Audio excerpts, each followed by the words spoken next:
there was like the poster of everything you filmed. The Spirit of Vengeance there. So many people sent it to us. I'm like, it's not us. We haven't played a show yet.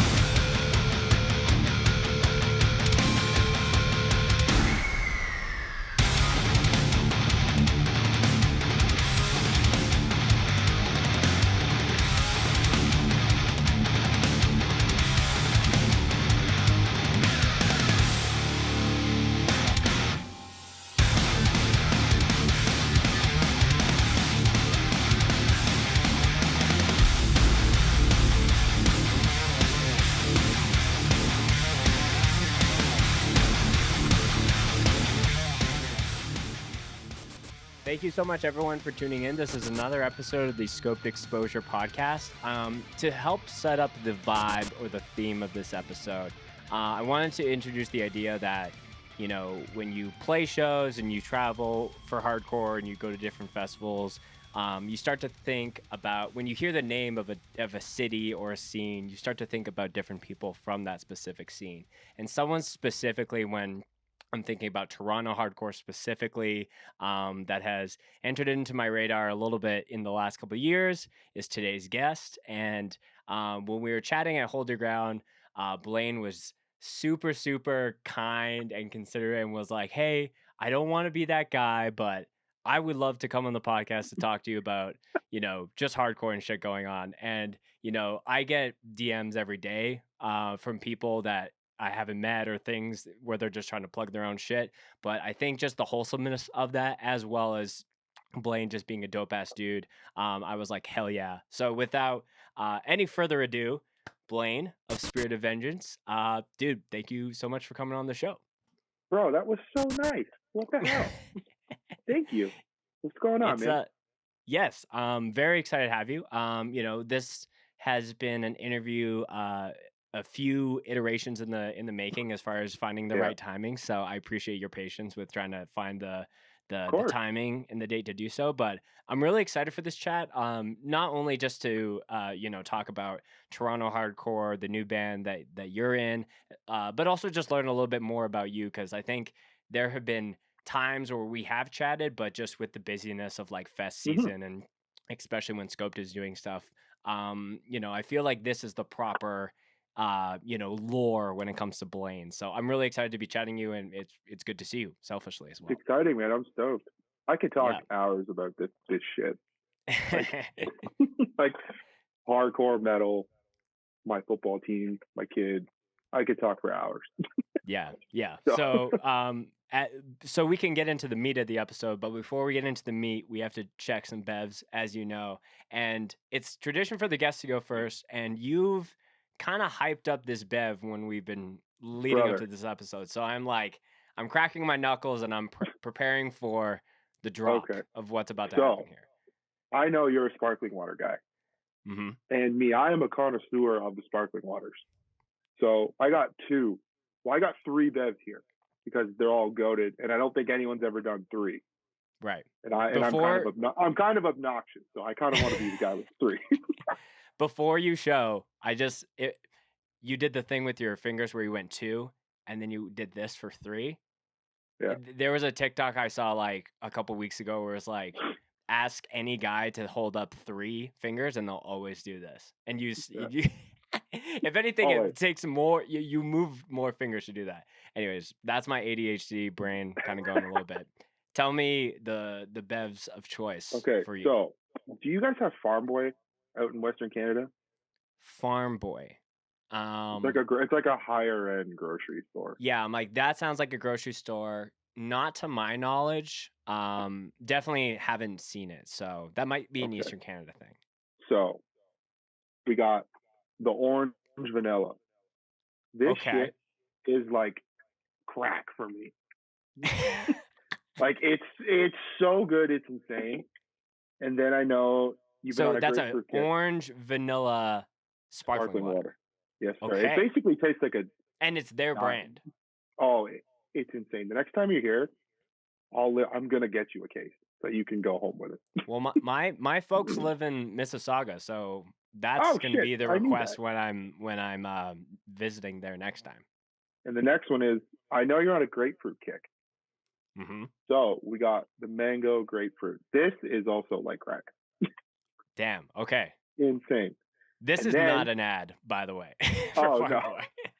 Boy. It's honestly pretty cheap though for that. Like it's pretty Okay. standard. It's not crazy expensive, which is super exciting for me. Mm. And then my parents went down south, like to south of North Carolina, and me and my brother-in-law Elijah, who's in my band, we're obsessed with this thing called sheer wine. Have you heard of that? Sheer wine? Mm-hmm. This is a beautiful thing. Oh, This Okay. is Dr. Pepper cherry and like cherry And Coke on sheer wine. steroids. Wow. Okay. It is like injected into my veins, straight up. I'm on like the zero sugar stuff. Mm-hmm. Faith really likes Diet Coke, and she likes the zero sugar things, and I've actually gotten into it. But this stuff is it's like 42 grams of sugar in one can. Wow. In that small of a can. Damn, It's delicious. I can't help just like 3 or 4 of them while I eat a pizza. Like yeah. it's terrible. It's also a dead giveaway that that's the one from America because the logo looks like a Peterbilt truck, like RIP, if you know what I mean. And the best thing about it is that it has cherry certified on it. Cherry certified. Like we love that. It's crazy. So I'm gonna let you pick which one of the 3. Oh, interesting. No one's ever done that. So I figured 3. You got to pick one. They're all divine. They're all perfect. There's no wrong choice. Show me the second Bev again. The grapefruit one? Yeah, I'm vibing with the mango grapefruit. I'm digging the artwork. I think that's a good one. The orange vanilla is a very interesting flavor combo. Have you heard of sapsucker? Yes. Big So sapsucker fan. that's initially where I got the orange vanilla flavor from. We were at a record store here, and they have a coffee shop inside of it, and they had this like a little refrigerator full of sapsucker, and we got that one. It was like orange vanilla, or they called it creamsicle, and it was like, whoa, what is this? Right. And then we went to Farm Boy, and lo and behold, there it was. Yeah, I feel like sapsucker is one of those. If I want one specific flavor, because like the 2 sparkling wines you have are kind of that duality of flavors. But if I want one specific, like I want a lime or I want a grapefruit, like just straight up, sapsucker I find is always the best. I feel like any of the LaCroix or the bubblies are just a little too like watered down, in my opinion. But I was a bubbly freak, and then I realized there is so much better sparkling water out there. Mm-hmm. Like it's good, and I like that it's regularly available pretty much everywhere now. Mm-hmm. But like the snob in me is like the Farm Boy's better. That Montclair one, that tall blue can, I think that's what it's called. Yeah. The lime one is goated, in my opinion. The PC soda flavored one, so the ginger ale and the cream soda, so good, especially when you're trying to like not drink pop. Right. Those really help because those are 2 of my favorite sodas. The watermelon PC one's really good. There's another one too. Are you an AHA boy? No, I think AHA's shit. Really? Okay. Yeah, I think it's so mid. It's so overrated. Go away. There's so much better stuff. San Pellegrino is the GOAT. I can't drink San Pellegrino anymore. It's way too sugary for me. No, like the regular water. Oh, okay. Yeah, like I can. okay. Yeah, like I can drink that like it's nothing. Right. And then also like Liquid Death. Of course. The actual king of bevs. The white can it has this different taste, and I like it. The sparkling water goes down super smooth, like the black can. The lime one has like this. I don't know how to describe it, but it's almost a little overpowering of a lime taste, but it's good. Like it doesn't bug me. The mango one is perfect, and I think the berry one sucks.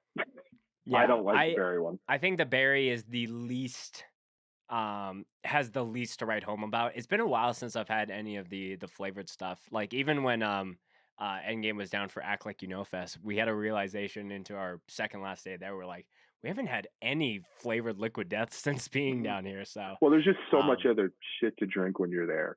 That's the other thing. Like if you really want liquid death, you can probably order it. The Bev mission on that trip was the Fig Apple Red Bull. Because, you know, as a Canadian, you know that we don't have that quite yet. Our Thanksgiving Bev that we got was the Red Bull from last year. It was like pomegranate, and then pomegranate. Oh, that's the one that's out here now. Yeah, it's okay. It's like a 7 out of 10.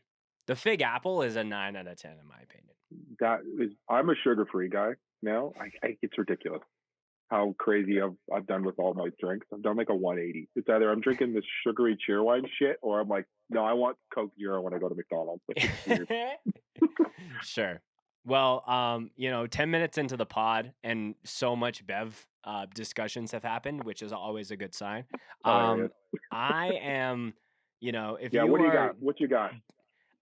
You know, if your sugar intake is a little bit lower, maybe this Bev is, you know, balancing the scales a little bit. I do have 2 Bevs as well. So I have a peach Red Bull, which is delicious. That's a good one. One of the best.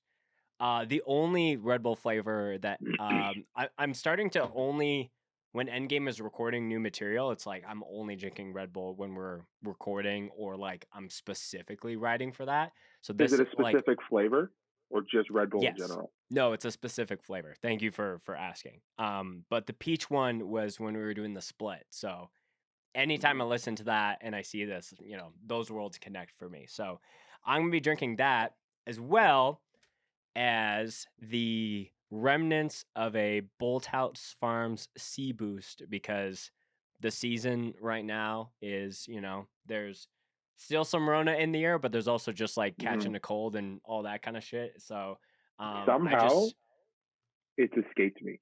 I don't know how. Everyone has gotten it once or twice around me. I am in the clear, brother. I don't know what it is.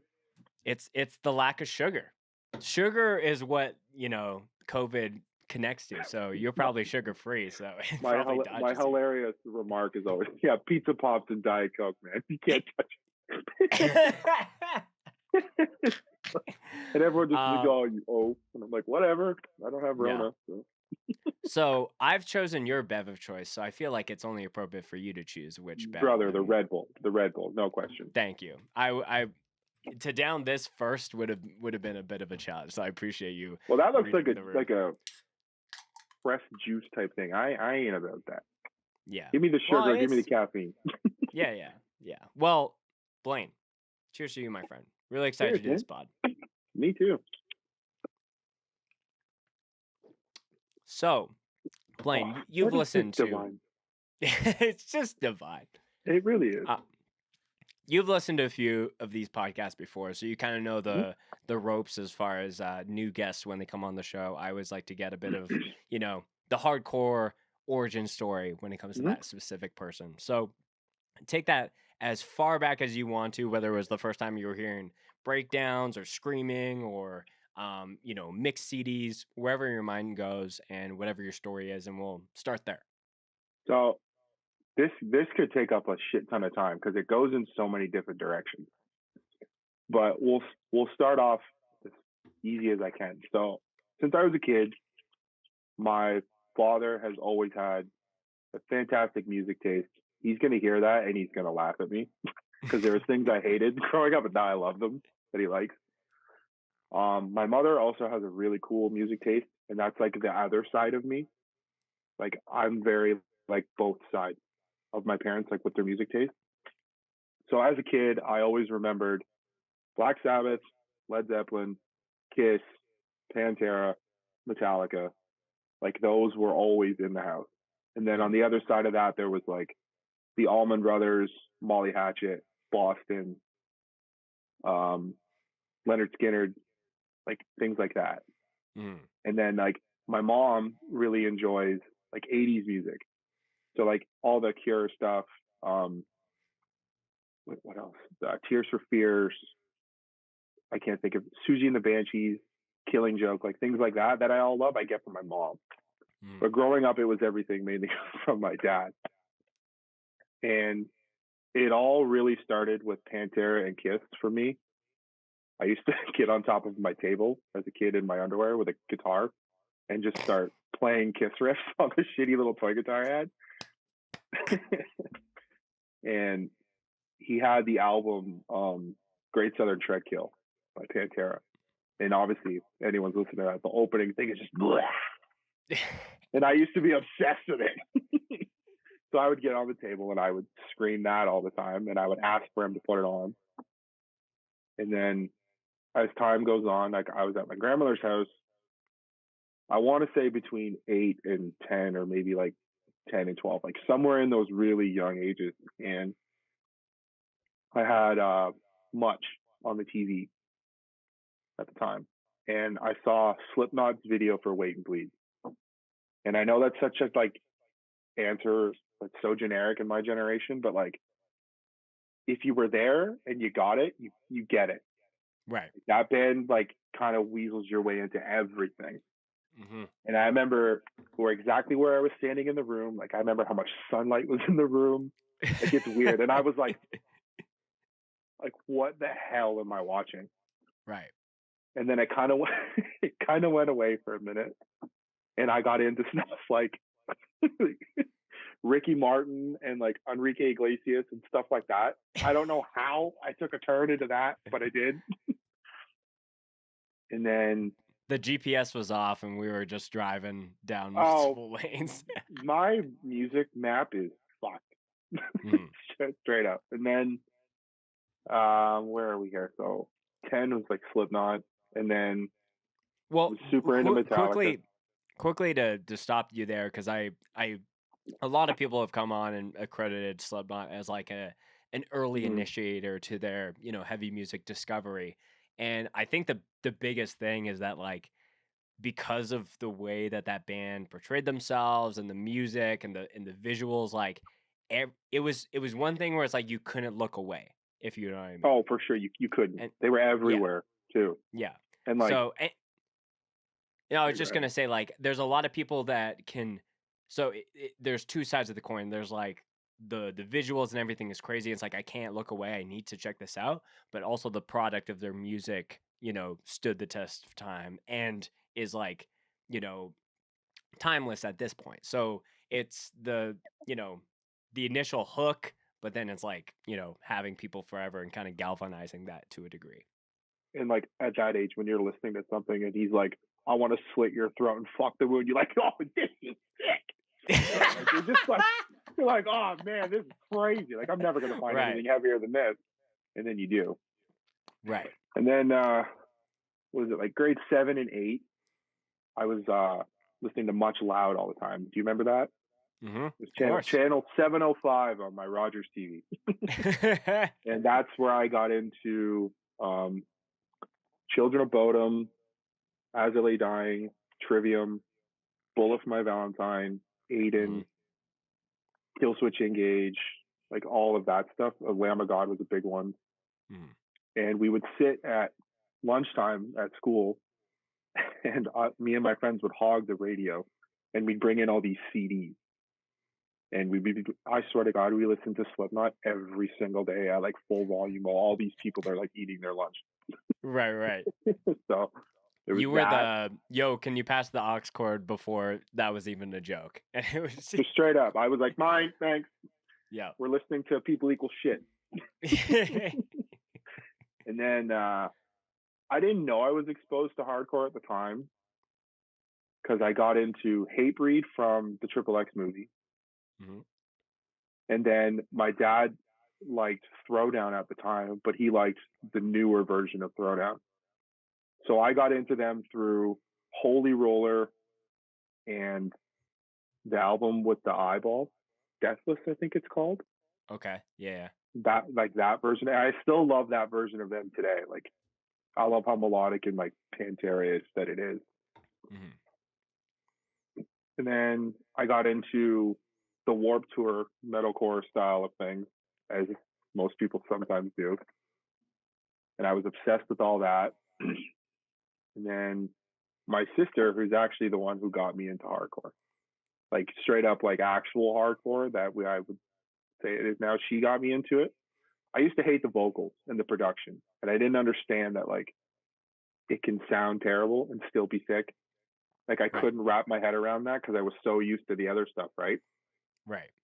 And the bands that first clicked were Expire, Suburban Scum, and Zavalva for me. Those were Okay. the big three for me.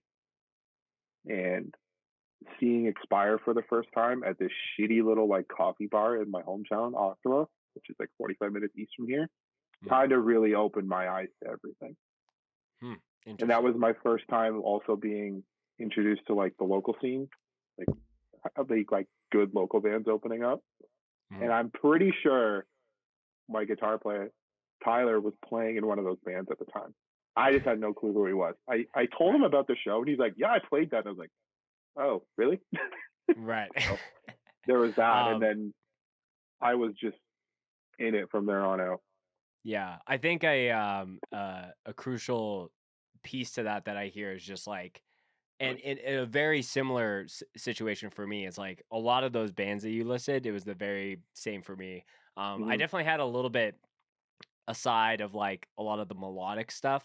So like any of the, the Comeback Kid, the Means, the Close Your Eyes, like all that kind of stuff, like because it's like, oh, I get the best of both worlds. I get the super passionate scream in my face, but also like a bit of melody that, I think is even apparent in a lot of hardcore today.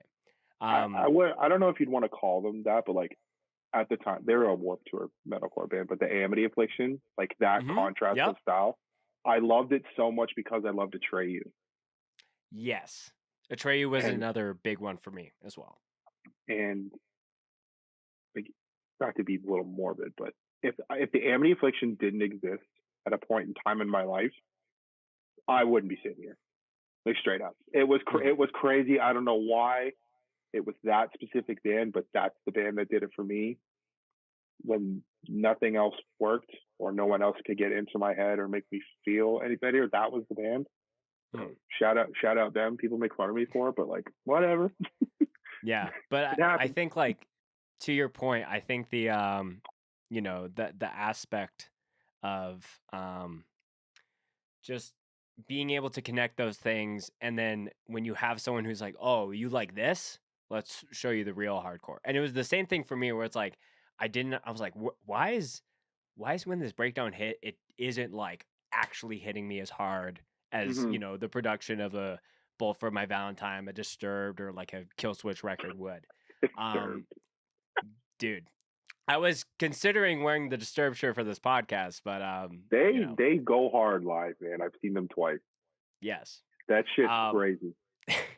Yeah, but I think a bit, Expire definitely was a band where I was like, I think it was just the over pissed sounding of the vocals that almost made up for like the lack of production that maybe my young naive mind was like eager for. But I think Expire was one.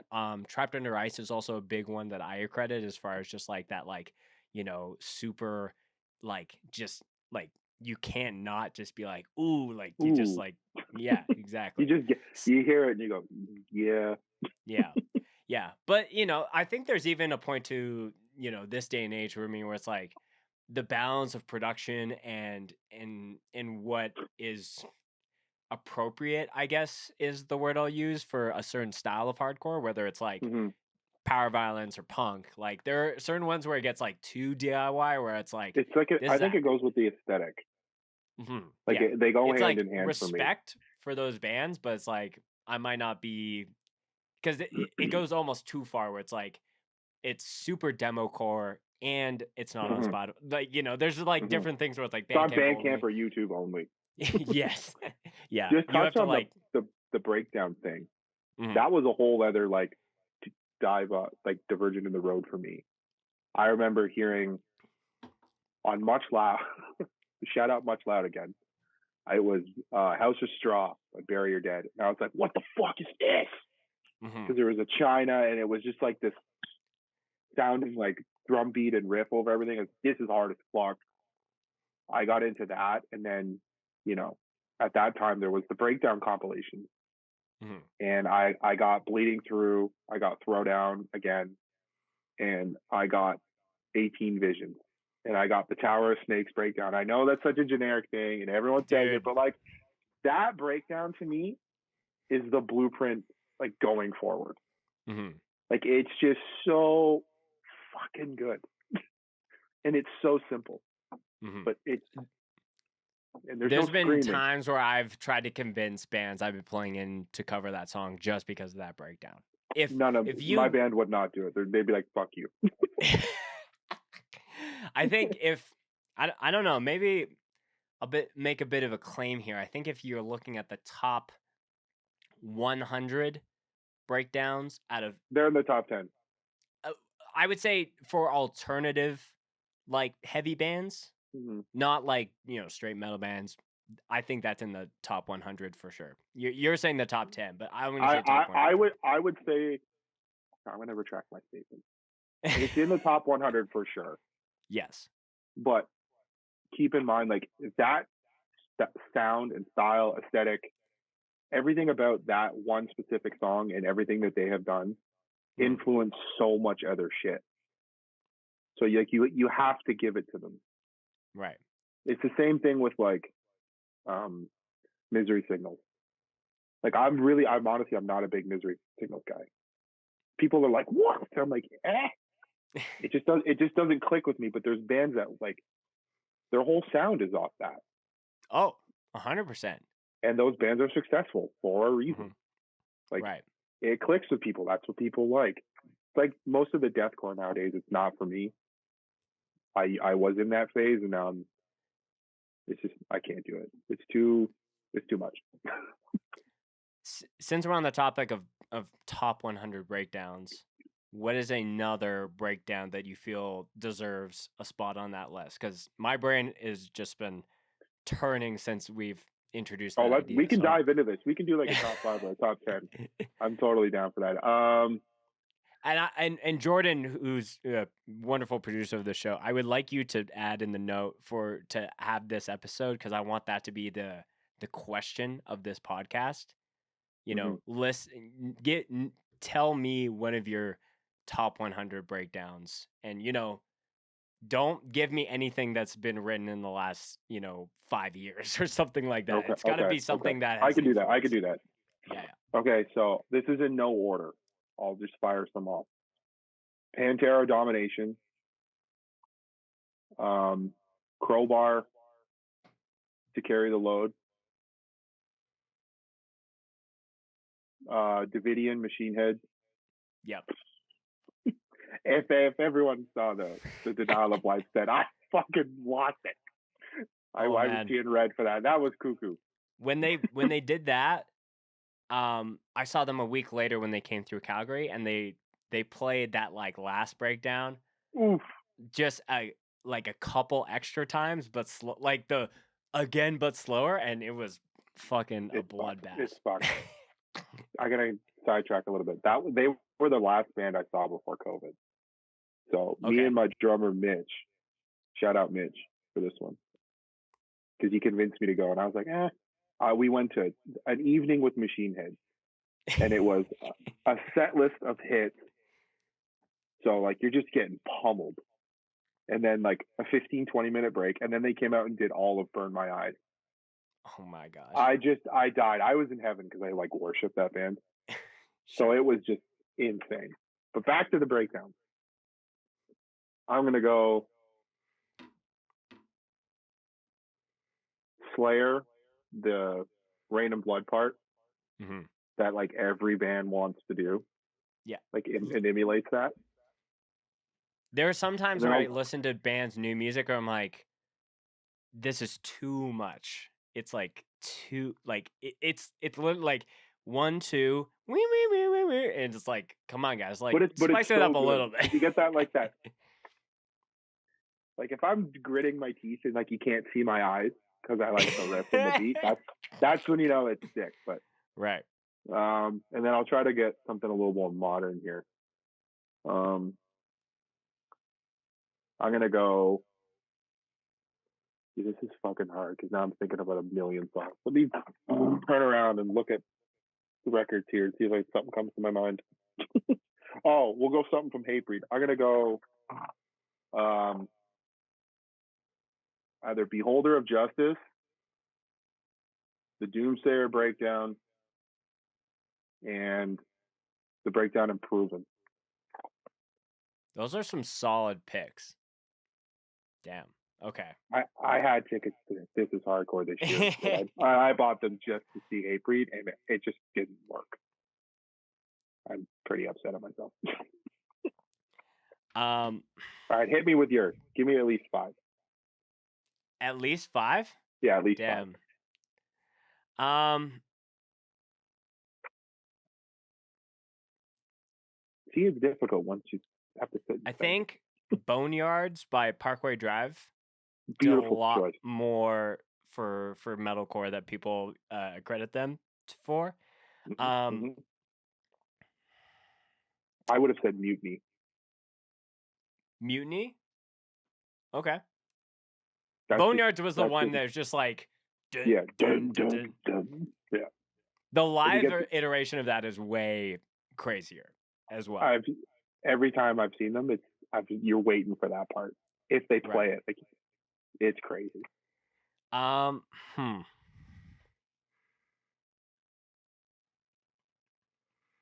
You're putting me on the spot now, so you got a great choice already. Yes. I'm gonna say,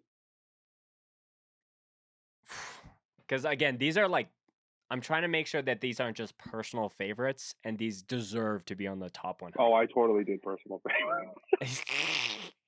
But like those ones, like they stand the test of time, and like people have ripped them off. So, right. Whatever. I would say, and any picks here, there's personal bias, so don't come for me in the comments about it. But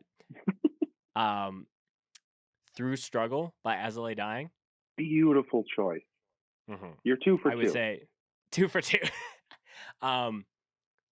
Here's one that I don't think would be on the top 100, but I think the stylistic choosing of that breakdown is very unique, and I haven't seen any other bands do this. But When Everything Falls by Haste the Day. I don't know that. They were one of those bands that I never bothered to check out. Like, I saw them in magazines left, right, and center, and even nowadays people still talk about them, and I can never bring myself to check it out. But I'm gonna take your word for it. Can I play it for you? Of course you can. Okay. Let me see if I can let me fall. So the interesting part here is that it's the breakdown and the snare hits are on the off, but for some reason it works. So let me see if I can. See, I could go on another side road about that too.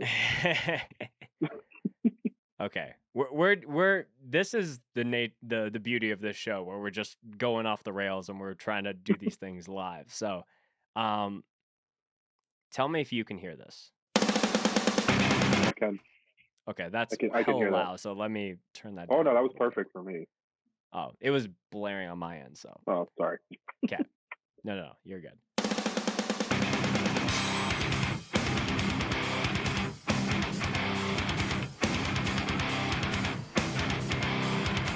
See how it's on the off?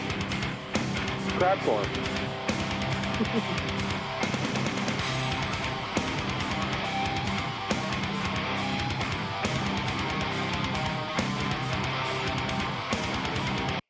And I have to pause it because now we're gonna get claimed on this podcast for playing that song. But that's sick. Yes, it sounds like of its age too. And I love that. Yes. So we're at 3. 3 there. I think I gave you like 8, so you can do it. I don't care what you do. I wouldn't say that this is a personal favorite, but if I'm thinking about a list of top 100 and breakdowns that influence stuff. Hmm. I do think Attack Attacks, Stickly No, influenced. no. Listen, I'm gonna get all the heat for this one, and I'll take it. I'll stand on this fucking hill. There are so many bands of that genre and that sound that are so much better and No, cooler. That band I stinks. agree. I don't think that band invented that genre. I think they just popularized it at the time. They just popped off. They were the right place at the right time. Right.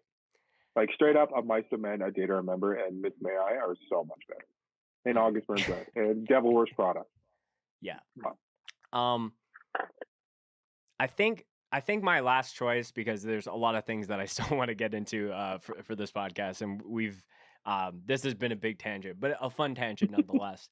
I do think A Day to Remember. I'll say not Downfall of Us All, because I feel like that's just classic A Day to Remember breakdown setup. I think Mr. Highway's Thinking About the End has more potential. It's still hard as fuck. Yes. And then it's like just the really fast like doubles in there. So, you know, and anyone who disagrees or has their own takes, you know, I'll pop the question in there. But on the Day to Remember thing, I would say Heartless. That would be my pick. Heartless. Yeah. No, that's a great pick as well. So we've talked a lot about the origin. We've talked a lot about breakdowns. You know, you were mentioning as far as like your intro, as far as the local scene, as far as Toronto stuff. Have you always just been born and raised in that, or have you kind of bounced around to different pockets of Ontario? So here's the thing, and I might get shit on for it, and that's completely okay. So I always had this mindset when I was a kid that local stuff sucked for some strange reason, because anything that I would see, I was like, God, it's terrible. Like, why would I like dive into it? And then as years got on, like I was like, you know what, I gotta stop this, because of like obviously in the world that we're in now, that's how you grow everything. That's how you make your friends. That's how you start a band. That's how you get your scene like revived again or closer, whatever you want to call it. And I lived in Oshawa, but I would always come here to Toronto, which is where I live now, to every show that I possibly could. And then around like 2017, when I got the hardcore bug, like really, really bad, I started traveling. And my first out of country show was it was Code Orange's Forever release show. And the lineup was Code Orange, Incendiary, Eternal Sleep, Enemy Mind, and two other bands I can't remember for the life of me. And that was like my real first experience of American hardcore. I say that like I don't live in Canada, but it is different over there. People are ruthless when they pit, and you're standing there going, "What the fuck is going on?" But you're like, "This is so sick," and like you get that like I'm kind of scared thing, but like it's a good scared, and now that's like something I crave. Like I love when a set is so violent that I'm like, "Oh, I'm scared, but fuck, this is cool as hell," and everyone's just like whooping ass. So that's kind of my little weasel road into it, if that's an answer. Yeah. Were you finding it like not as, because I do agree that Americans are built different when it comes to hardcore, and it's almost weird because I'm like, how are y'all pitting this hard when like I see people pit really hard at like a Calgary or anywhere in Canada, and then you know something goes awry and someone gets a broken nose or an arm, and then people are at the showing up. It's especially noticed at fests where it's like day one someone does something and then they're at the day two with a cast or something like that, or a boot or whatever it is. But the thing that's interesting is that like we have free healthcare, so it's like you would just that shit sucks, but I'm gonna go. But it's like when people are doing that in the States, it's like that plus hundreds, if not thousands of dollars to be able to do that. So, Hmm. um, and it's not always just, oh, I got pitted on. Still, there's still a risk of that when you are the pitter to Hmm. so were you just not seeing that a lot in like the Toronto scene at the time, I just and like, that like inspired you to a degree? I guess I was like kind of oblivious to it, maybe, and like I Mm. didn't really know. But then a couple people. This sounds so stupid and egotistical, and I hate that I'm going to say it, but I'm going to say it. Like when I started coming around, and like I pit like a meathead. If anyone's ever seen me, I'm Mm. just a giant oaf swinging it on everything that I can. And a couple people would say like it's gotten so much better since you've been around. Hmm. And I hate that that sounds the way that it sounds. But I'm like, if that's what makes some kid want to pit or come to another show, then go crazy, man. Like, do your thing, come back, hit me. Right. I don't care. Like, I'm gonna end Well, up having a huge smile on my face, and we'll be probably friends after. So, right. Well, just to give you some credit, because I know like anyone that maybe doesn't know you, be like, "Who's this guy?" Just being like, "Once I started swinging, then hardcore was sick," and I don't think yeah, that's I exactly. really, I don't take that horribly either. Anyone listening to this, I do not mean it like that. Please, for the love of God.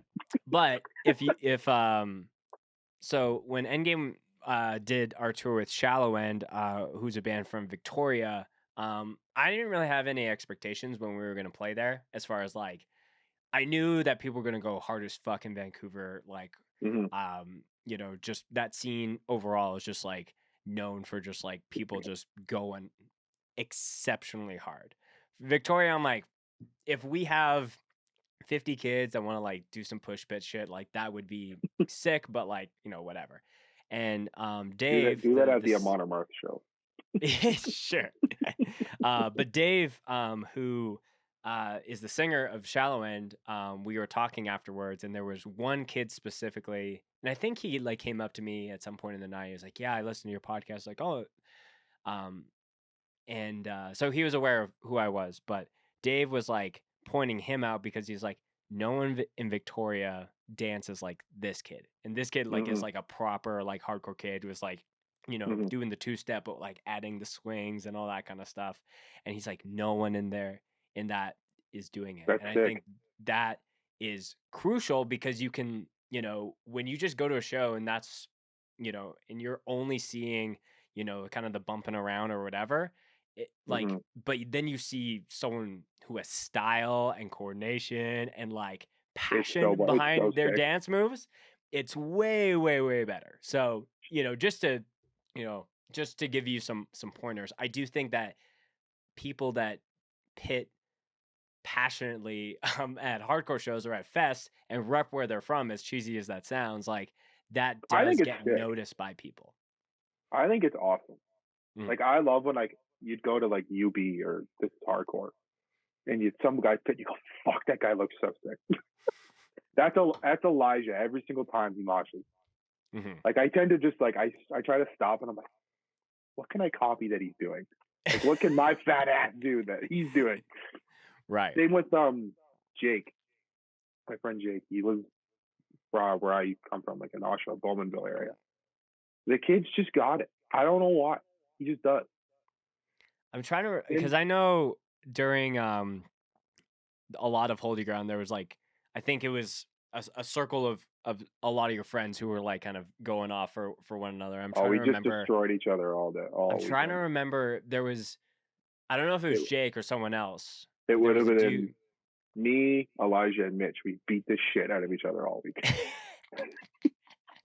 Yeah, there was definitely a lot of that. And as Jordan and I, who were the ones filming it, we were privy to a lot of that. But I do think that it's like, everyone needs to discover what their style is. And I everyone's got agree. different, body types and, capabilities and staminas. But I do think that, um, what it's not about, oh, I need to replicate exactly what this person is doing. It's finding what works for you and how you can like, cause a little bit of stir the fear pot a little bit, Mhm. you know, when it comes to whatever you're up to.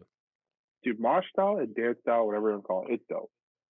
It's sick. I love watching everyone do the thing, and then when I see someone do something sick, I'm like, oh, I wonder if I could do that. And then Mhm. I go like, I'll put it in my brain. I'm like, yeah, I'm gonna try this, and then I just revert back to being a caveman. Well, it's funny now that I'm thinking about it because as someone that films a lot of the time, I don't really get the my opportunities and frequencies of mosh is very, very minimal. If Hmm. anything, Act Like You Know Fest, which was the first fest in almost 5 years that I was only playing and I didn't have a hand in filming, The where I vids was I saw like, looked really sick. Like it the looked what? really good. The videos that Oh, I saw from that fest look awesome. yes. But it was like so many of my friends' bands, and it was like, oh, I have zero responsibilities. I'm gonna act like a maniac during Mexican Coke or Scowl. And you know, and granted, there are some times where a band is playing and I'm just on that adrenaline and everything is very hype. And I think this is I think before we became more so acquainted we were more Hmm. acquaintances than friends, but I think it was when Cold Shoulder was playing Toys for Tots Hmm. and I put down my camera and I You just dove front right on me. flipped. Yeah, yeah. You were my springboard and flipping straight over Hell you. yeah. And but I do think that it's like it's cool to be able to like see the recklessness kind of unfold and kind of like, you know, you're using at the end of the day, you're just using strangers' bodies as like, you know, Mhm. as like pillows and playing, you know, when you're It's just this like bouncing on top of people. this weird etiquette and like unwritten law that like you just do. Hmm. There's just it's so strange. Speaking of that show, that was my first show back. Like that was my Oh. first. So like the anxiety I had for some strange reason, it was just through the fucking roof. I don't know why. I was like, what the fuck am I doing? Like, what the hell is going on? Right. Do I even know how to mosh anymore? Like, I don't want to see people. Like, I was in my head, and then Cohesion started playing, and I was like, okay. Right. Yeah. I guess like the other side of the coin, since we are on the subject, is like, you know, there are newer people that are getting into this shit that are like Oh, this could maybe be a whole episode for me. I have my yeah, my opinion on these. yeah. Well, we can keep it, you know, short and to the point, because there's other stuff that I do want to talk to you about, but like I feel like it is warranted if we're gonna praise the mosh as much as possible. But I think it's not to play devil's advocate, but there's a lot of people that are getting into this stuff where they do see the videos of the pits and the stage diving and the violence and all of that, but Mhm. sometimes there's people who get rocked and then they They don't think get it's it. personal. They don't get it. They blow it way bigger out of proportion than it actually is. Hmm. If if you could say one thing, you know, to keep it really, really short, because I know we could go on forever, to those people in a positive way of being like, Positive. yeah, well, you Okay, this is sort of positive, positive. negative. I'm not trying to, you know, Yeah, yeah. I'm trying to make sure that we don't get further off the rails. Basically, don't be a pussy. It's okay. Hit me back or hit somebody else back, and just observe. Mhm. Read the room. Like if momentum's playing a breakdown, that's hard as shit. Dance hard as shit. If Wildside is doing a two-step part, don't dance hard as shit. Just two steps. Right, Read the room, hit people, be friends after. right. That's in a real condensed nutshell for me. Yes. Yeah. I've also talked about it with other people. It's like if it's getting a little too wild, there's plenty of other places in venues usually where you can be like, I'm gonna just be way back here now. Or In the defense of that shit at Hold Your Ground, if anyone's listening and you were standing at the back of that room, you're a bum. Move up. It's okay to get hit. You're at a hardcore fest and you're at a hardcore show. It's right. okay. Yeah. Just And if anything, when there's more people who are condensed, the harder it is to be able to, you know, do singling out of people. Because if it's just a line of people all the way to the back, there's then there's that, and I think it comes also like maybe this is just me being a donut, but standing that far back Like, I think it's disrespectful for to a degree when a band travels. Like, why the fuck are you that far back? Like, Hmm. move up and like at least show them you're paying attention. Like, it's insane to me. Mind you, like my opinion, my mindset is very different from the vast majority, and that's okay. No, honestly, I think that's a super valid thing. Well, It's an it's super. ignorant point, though, to me. I Like, don't I think know so I'm being, because I think I'm being ignorant and rude, and I kind of don't care. Like, give them the attention. They're there. right. Like, if there's a two-step part, just fucking two-step. You don't have to pick. Just show them that you're there. Like, it Well, just bugs me. I think we're kind of talking about two separate things under one topic, but I do think Maybe. the I I do think that the idea of like a band, you brought up Momentum, literally came all the way from California to play, Hmm. Southern Ontario for the first time ever. It's it's a two-handed thing where it's like we came a long way to be here, Hmm. and so many bands have said that for so many times, but it's true, and people have taken time off, they've like sacrificed things in their home lives, they're probably losing money 9 times out of 10 by doing that, and for you to be all the way at the back, arms crossed, you don't Drives me have to do crazy. anything, but like if you like it's just like room size or not, like I think that you should be, all the way up at the front if a band Get is, involved, man. Get involved. yeah. Like, I don't expect people to be at the front where all the shit usually happens. Because sometimes there's times I don't even want to be in the front. Like, fuck that. There's been a couple sets I've seen over my time. Like, oh, fuck that, man. I'm good, Yeah. love. But it's be close enough where like you can feed off the energy of like the energy that the band's giving you and the energy that people in the crowd like when they participate. Like, you're gonna get juiced up at one point, and you're probably gonna want to go move. So go move. Yeah. You know what I mean? Like, I think it's I think a lot of it's not a spectator sport. mhm. Participate. Yeah. No, I think that is, cuz frankly, it's almost like the vantage point of being that far back in a room and watching a band is like I love being like kind of like really close to the stage and being able to Hmm. kind of like I can kind of see what's going on, but be able Hmm. to look back as like that's why I always say the best like filming shows you get the best seat in the house, which is like right on the line of the stage. So 50% Hmm. is all band and the other 50% is everyone that's doing stuff. So to me, that's like if you're filming and you're documenting that way, that makes sense. Hmm.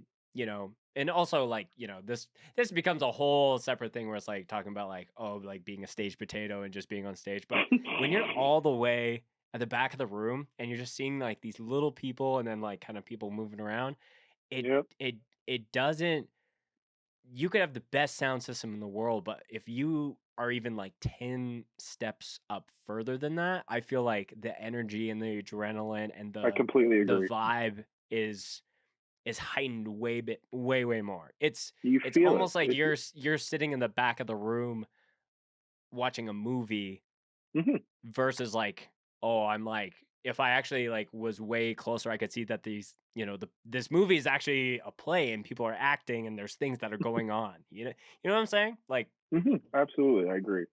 mhm, For like when I go to a death metal show, I tend to like, let's say this is the stage, I'm like over here. mhm, I'm always like on the right side, so I can see the pit, I can feed off of it. I watch the band, I can feed off that. mhm. So I tend to not mosh at death metal shows. It doesn't go very well. Right. Um, so let's talk about your band because Hmm. we're very healthy into this in this episode, but Spirit of Vengeance, which is the band you play in, which as a Western Canada representative, very interesting song choice because for those that are in the know, there was another band called Spirit of Vengeance that was very short lived. Shout That out Nathan, Shout out Nathan from Stepping friend of the Stone and show, friend of the Flashback. show, friend of Friend the of the show. show. I would say friend in general. Yeah, But friend in general. I would say that too. I'm just hooked on um saying friend of the show from no, Hardball. yeah. Yeah. Shout out to other friends of the show, Colin and Bo. But it's interesting because for us people in, Saskatchewan and Alberta, they only played like a couple of shows and then kind of Mhm. disbanded. And, it was a classic, you know, shifting of different members from Stepping Stone and a Mhm. few other bands.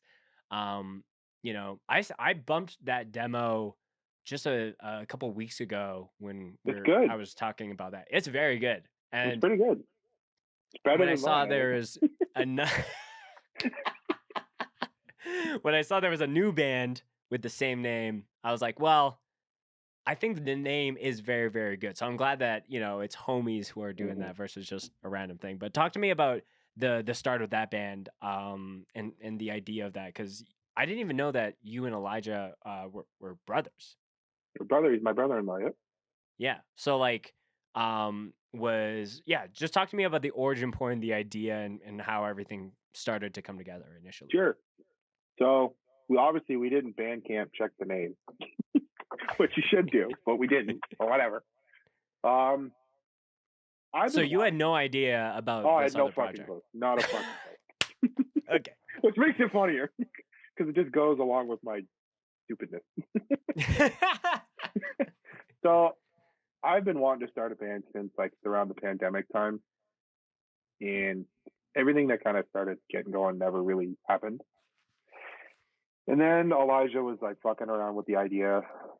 And in my brain, I was like, this is just going to be the same thing. Like, it's going to kind of fizzle out. And it didn't. So Elijah started all of it. He asked Tyler to be our guitar player. And then pretty sure we collectively asked Mitch to be our drummer. And then our friend Rob. I was like, fuck it. Let's just get Rob in there too. And I was like, I'll play bass. I'll literally learn how to play an instrument just so I can do it. And that's literally what I'm doing. Like, I can only play the songs that we have. Right. And there's still some of those songs I fuck up because I'm so fucking new at it. And like, obviously, as you progress, songs are gonna get more technical and they're gonna get better. Right. Right. So like, I'm sitting here like if I have a day off, I'll practice 4 times a day, just like trying to get it down because my Right. brain is just crazy. Mhm. But That's that very started. Yeah, go ahead. I was just gonna say that's very much like Aaron from Speed, who's been on the Mm-hmm. podcast before, and he's like the I did only hear that. songs I know how to play on bass is that. So I Yeah, don't think that's that there's cool. anything wrong with that. I think it's, if anything, it's like cooler that it's like the only songs I know are the ones that I wrote I or personally that think it's I've sick, written with people. even though it's like something I'm doing. Of course, I think it's sick, but like, it's part of that whole. I'm gonna sidetrack. Sorry. It's part of that whole thing. Like in hardcore, like anybody can do this, and like if they trust you, which bless the 4 of them that they do, to have the patience with my stupid ass to learn this shit because I want to do it, and they obviously they want me to do it with them. Like it's pretty sick. Mhm. So we started that, started jamming, and I believe Elijah has he had the first 2 songs, "Beg for Forgiveness" and track 2, which I can't say. everyone, everyone can figure out what that song is. We'll get to that. He had like riff ideas and like song structure ideas, so he gave them to Tyler. Tyler got them written, and then track 3, "Spirit of Vengeance," was something that Tyler wrote, and then Tyler kind of just like really took the reins on writing. Like he's just a machine. The guy fucking pumps out like 5, 6 riffs and songs like every week. It's crazy. Mhm. So he's just constantly bringing like all this material to us. And we'll give him our opinions, tweak it, this and that. We'll jam it. Mitch will put his spin on the drums, which he's been doing, which is crazy. Mhm. There's like this crazy fill he has, and I can't get enough of it. It's like this little jazz fill, and I'm like, yeah. We released it. There was some hype around it because we are all reasonably popular, I guess, if you want to say that. Like everyone kind of knows who we are. Sure. So that was cool. Our first show was in October 15th. at that Crazy Steel City show, which was their first show. It was at the Kill Room where you guys played, so Yes. you know how small that place is. Mm-hmm. So I think the cap in there is like maybe 150. Brother, there was like 300 people in there, like or more. That's It was so fucking wild. nuts. It was fucking crazy. It's I funny could, that you mentioned the cap because when Endgame played there, it was still during COVID restrictions, and so there it was was still a lot half of people there. capacity. And I keep forgetting the guy's name that runs it. I can't remember his name, but shout out to But that guy. yeah, he literally, I remember this clear as day, where like you know the first band hasn't even played yet, and he's like looking around, and I'm like just blown away. Like, first off, playing an indoor skate park, I think is a bucket list thing for any person It's listening to this cool as hell. podcast. It's cool as hell. The Vibes, aesthetic in there is 100%. unbelievable. Yes. So, I'm like overwhelmed by that, as well as so many people are there even before the first band is playing. So, the guy's like looking around and he's like, "Oh yeah, there's like definitely, yeah, there's like, 90 people here." And there was like for sure like 140, 150, something That's of that awesome. nature. And my friend was like, "What do you mean not?" And then he's like, it clicked in his head. He's like, "Oh yeah, there's like 90 people here." Like just Mhm. essentially like guessing Yeah. incorrectly how many people, just in case someone was like, "How many people do you think were here tonight?" Yeah. Oh, like 90. Like the actual legal limit at the time. But yeah, that show, the photos from that show looked really really sick, and the fact that it was like double with no restrictions is So crazy. like So we opened it and there was like no room to move already. And it got mm. like progressively more full throughout the night. Like pitting once you got pitting for like Dialone, Gavel, like that Gavel set, Jesus Christ. Like I've seen tons of shit at fest, different states, all the things you could want to see. That was up there with craziest Mm. shit. And it's so cool that it happened with a fucking local band Hmm. for me. Like I've always seen it with like the bigger bands or like the reunion bands. But Sure. this is just guys my age, like friends of mine now. And like it was bonkers. And then the dial-on set was violent as shit, which was awesome. Mm. All the dog piles and gang vocals in that one. And same with the rest set. Like it was really cool. It was a Yeah. really special show. I think in a very crucial show for this entire scene. Hmm. It was Yeah. it was honestly it was beautiful. Yeah. It's really special to see what's happening over there right now. Like Hold Your Ground is its own achievement and testament to that entire scene, and I think that's going to snowball into next year for sure. But even just Mm-hmm. the local stuff, like that, to see that flourishing and like being super fruitful is really really cool. I Um, I love it. It's so cool that I mhm. don't have to travel for a show. I know that I can drive like 10 minutes down the road. It's Right. just gonna pop off. Yeah. So, is is this the very first band that you've ever played in? This is my first band. Yes, this is my first instrument. This is my first band. A My lot first of time firsts. doing vocals. I don't do a lot, but I do some. Mhm. Finally, like I was really itching to do that. I was Right. like, please let me have some vocals. Well, when I saw you do the guest spot for the Slumknot cover with Cohesion, I'm Oh, like, I holy went cuckoo for fuck. that. I was like, fuck you, give me the mic. I told him I was like, no, not sorry for that one. Right. So, you were mentioning the song names with the initial release that's out, and you're like, I can't say the second one, nor can I. Um, is Just go on that Spotify and Apple Music and look at it. You'll right? get it. Does that become challenging in practice when you're like, "What song do you guys want to practice?" And you're like, song 2." I will say song two, or I'll just go Elijah intro the track. I'll like yell it in like this funny voice, and he goes track two, and then he says it, and we all like Right. get a laugh, and then Mitch does 3 count, and we go into it, That's right? that's really really funny. It was And we it was had some issues funny. with that. Do you want to share said issues? Because I think Um, it we was can. it was interesting because it was like, oh, Blaine's in this band, and I checked it out, and I think like the very first post was either like Yep, a yep, yep, clip yep, of yep. that, and I was like, it was just when it's just like that, just like in your face, and you're like, oh, and then Yeah, like the classic thing with most people when they see something that they're like, is this person allowed to say this? And it's like yeah. if you That's dig for like I'm 5 in it. minutes, a minute, Yeah. you'll find it. So, So we'll dive into that. I'll give you the full tea if you want.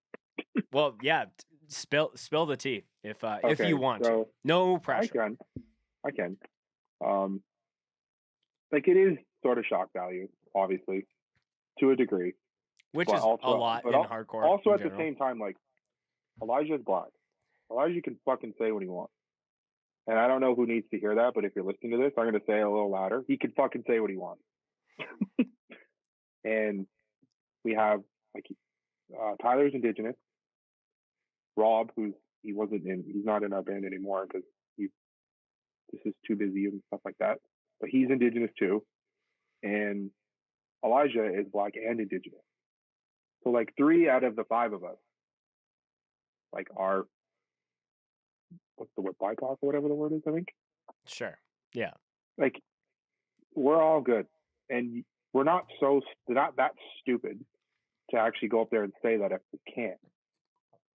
And a lot of people like talk shit about it. So I'm like, well, you're talking shit about something you don't know about, obviously, or you're just that stupid to think we were going to do something like that. Like, it's just open your eyes, people. Use some common sense. You think my fat ass is going to go out there and fucking say that? Like, come on. Give me a fucking break. Yeah. It's I don't know. I feel like there's almost like this sprint to like, oh, I called out something and I get like, a reward or like some accolades or some clout because I called out a certain person off of doing something. But again, without that 1 to 5 minutes of like, your own We had a research or post on whatever. there.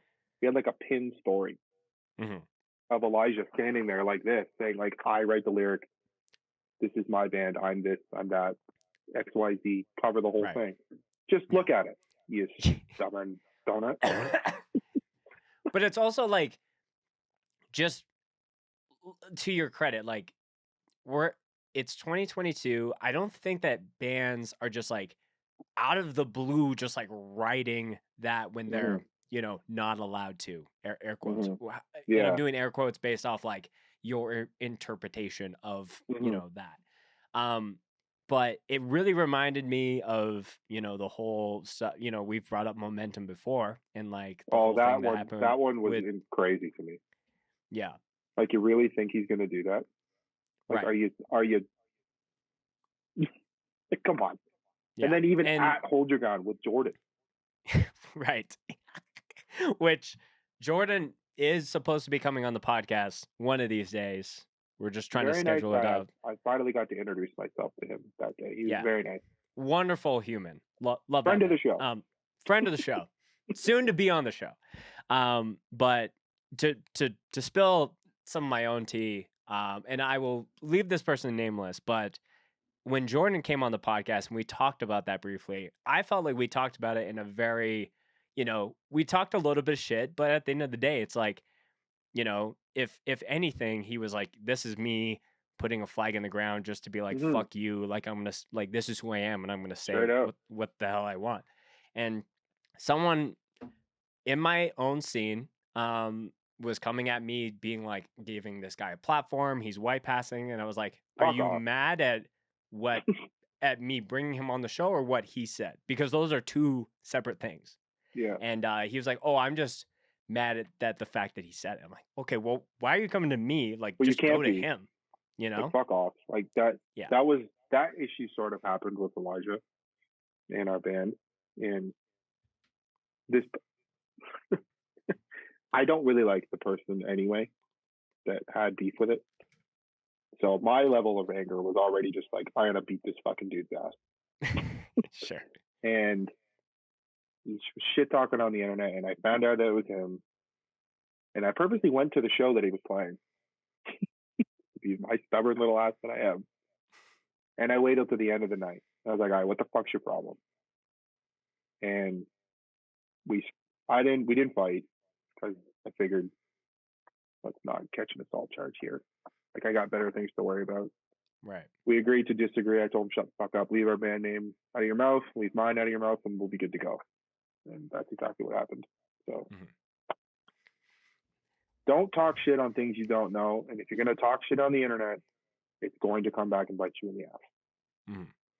And I've said it all the time. Like there are things that bands like. No one needs to like every single thing that every single. No one needs to like every single band and like every single thing that band does. That's if true. There's something that you don't like, you could just not Shut say up anything about it. and not say anything. Yeah, exactly. Yeah, because if anything, you're giving that thing more gas and more, juice. Publicity is publicity. Yeah. Like anyone that is talking shit, like they're gonna go look at it.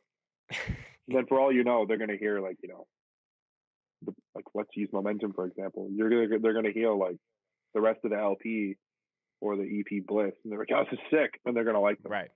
So jokes on you.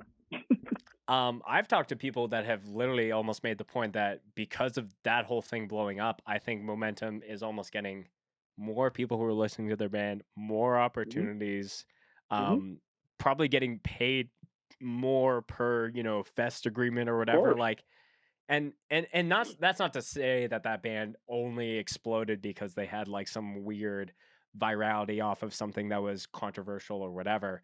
Like the music is sick. So that's kind of the thing that we were kind of saying where there's like some shock factor aspect of things, but like if there's something good and the quality is still there, that will just take it, That LP is amazing.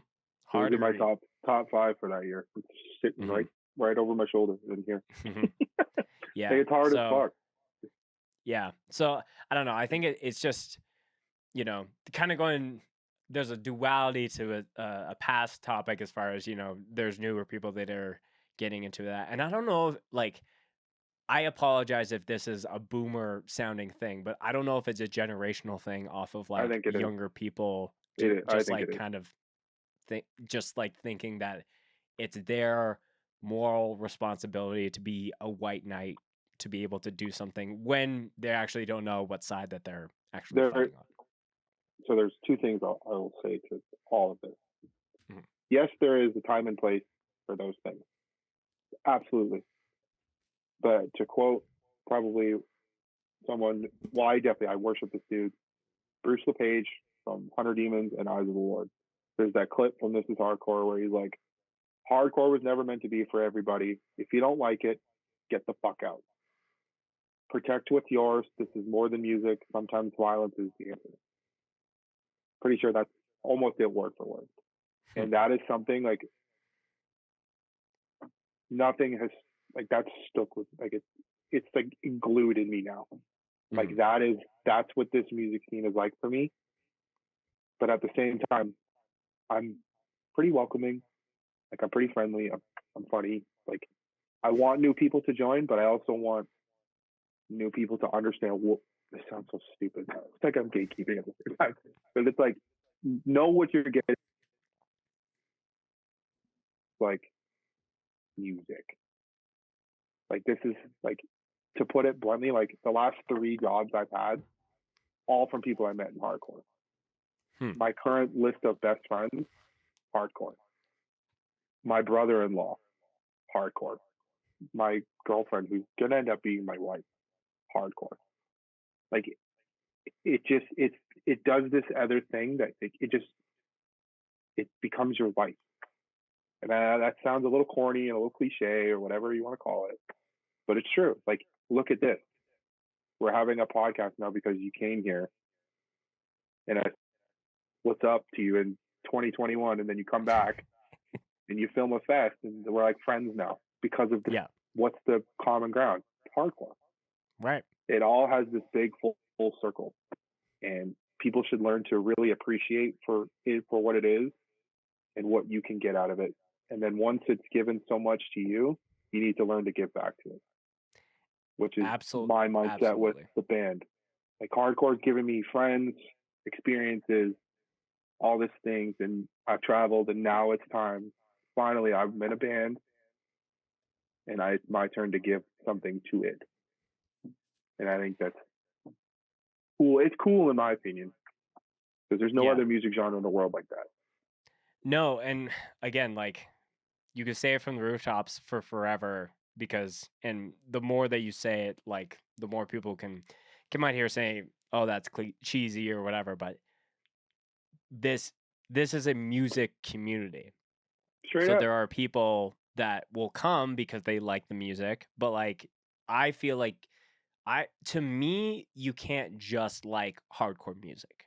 I think Mm-hmm. you need to be about the hardcore lifestyle. That's like kind of like there's multiple flavors and variations of that, but like at the end of the day it's like listening to I'll say essential hardcore records, listening to new music, going to local shows, traveling for stuff. Like there's things that like are just so second nature to you and I, and it's purely because of things that are established. No one hands you Mm-hmm. a fucking guide of how to be a hardcore kid. You just kind of figure it out Mm-hmm. and, y- and figure out what's like the right or wrong ways to go about things. And either people are going to call you out for that or you just learn it through another means. But I agree. I totally agree with you that there is so much that hardcore has given me and I have felt in a indefinite uh loop of like feeling like hardcore has given stuff to me and then wanting to give back to that. That's the reason that scoped Well, exposure exists. It's you're the you're on the reason that top of I the do list, this bro. This podcast. is you do so much shit. I really hope you understand that you do a lot. Like you do the podcast. You do like the video version of this. I mean, I'm not asking you to sing my praises right now, just for the brother, record. I don't care. We're gonna do it anyway. You're in a band. You travel to film things. You travel in your band. You're in another project just to add another thing to your local band, like your local team. You're doing exactly what you're supposed to do. And anyone that wants to shit talk you, fuck, I'm the fuck right off. Like it makes no sense. You can't shit on someone like that. Mm. It's like all like I'm gonna praise my band, the three of us. Me, Elijah, and Mitch. We're at everything. We're at the front. We know the words. We're pitting our fucking asses off. That's what you're supposed to do. We're not doing it because I want fucking videos and photos. I don't give a shit. Right. I'm doing it because of my friends are in these bands. Our scene's popping the hell off, and it's fun and we love it. Like like that Hold Your Ground weekend. The entire weekend, me and Mitch was like shot for shot at each other. I gave him a fucking black eye during fucking Queensway. Elijah like almost dislocated my jaw, putting his boot in my face. Like you don't like, and then you just laugh about it. Mm-hmm. Like it's, I don't know. If you either you get it or you don't. Mm-hmm. Yeah. Yeah, and it it becomes this weird thing where it's like to me like hardcore has really taught me in like the okay, well, if no one is going to do this, then I'm going to step up, I'm going to find a solution, I'm going to figure out a way. Yeah. And that could be anything from like trying to find a solution to a show or like trying to figure out things when it comes to writing music, but like that problem solving aspect, like to me, has almost become so ginormous where it's like, okay, I see a problem where there's like a generational issue with people who are getting into this and maybe not like knowing the way about going things. What's what can I do at the very least to help maybe like move that in a better direction? And I believe Mm-hmm. like starting this podcast is, a lot of people could just view that as like, yeah, there's a lot of selfish aspects where it's like I get to have cool guests on and be able to have one-on-one interactions where that's almost something that I need. Because like hardcore has like so much like, you're almost like But speed it's dating cool as people at a hell. fest. But I do think that like being able to have these long form conversations about topics that are are very people are very quick to just like here's my 2 cents off of a form or a thread versus like you and I are actually just sitting down and talking about it and like fleshing it out to what it actually is. And like I'm not saying that we need to have a fucking like board meeting, panel discussion when it comes to like. Fuck yeah, let's get a board meeting going. Let's go. Chairman of the board over here, friend of the Right. show. Right. Sorry, but no. But I do think that it's like no one asked me to do that. But I do think that there is something within hardcore that has taught me. It's like being the change that you want to see. And that could be anything of like, my scene doesn't have a thrash band, I'm going to start Endgame. My scene doesn't have anyone filming shows, I'm going to start Scoped Exposure. I detest majority of the hardcore podcast at the time of when I started this, and no one's doing video podcasting, I'm going to start this. So I don't know. I really am just overindulging in this because I really want people listening to this.